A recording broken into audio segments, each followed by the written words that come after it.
ಪುಣ್ಯಾತ್ಮರೇ, ನಾವೆಲ್ಲರೂ ಅರ್ಥ ಮಾಡಿಕೊಳ್ಳಬೇಕಾಗುತ್ತದೆ. ಏನೆಂದರೆ ಈ ಕಾರಕ್ಕೂ ಅಹಂಕಾರಕ್ಕೂ ಏನು ವ್ಯತ್ಯಾಸ ಅಂದರೆ, ಕಾರ ತಿಂದರೆ ನಾವೇ ನೀರು ಕುಡಿಬೇಕಾಗುತ್ತದೆ. ನಮ್ಮಲ್ಲಿ ಅಹಂಕಾರ ಹೆಚ್ಚಾದರೆ ಸಮಯವೇ ನೀರು ಕುಡಿಸುತ್ತದೆ. ಅದಕ್ಕೆ ನಾನು ಎಲ್ಲ ನನ್ನಿಂದಲೇ ನಡೀತದ ಅಂದರೆ ಅದು ತಪ್ಪು ಕಲ್ಪನೆ. ನಂದು ನಿಂದು ಏನೂ ನಡೆಯುವುದಿಲ್ಲ, ಎಲ್ಲ ಆ ಭಗವಂತನ ಆಟ.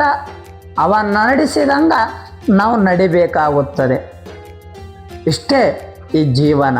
ನಾನು ನಾನು ಎಂದು ಮೆರೆಯಬೇಡ ಮೂಡ, ನಾನು ಎಂಬುದು ಮಣ್ಣು ಮರೆತು ಹೋಗಬ್ಯಾಡ. ನಾನು ನಾನು ಎಂದು ಮೆರೆಯಬೇಡ ಮೂಡ, ನಾನು ಎಂಬುದು ಮಣ್ಣು ಮರೆತು ಹೋಗಬ್ಯಾಡ. ದ್ವೇಷವೆಂಬ ವಿಷವ ಕುಡಿಯಬೇಡ ಮೂಢ.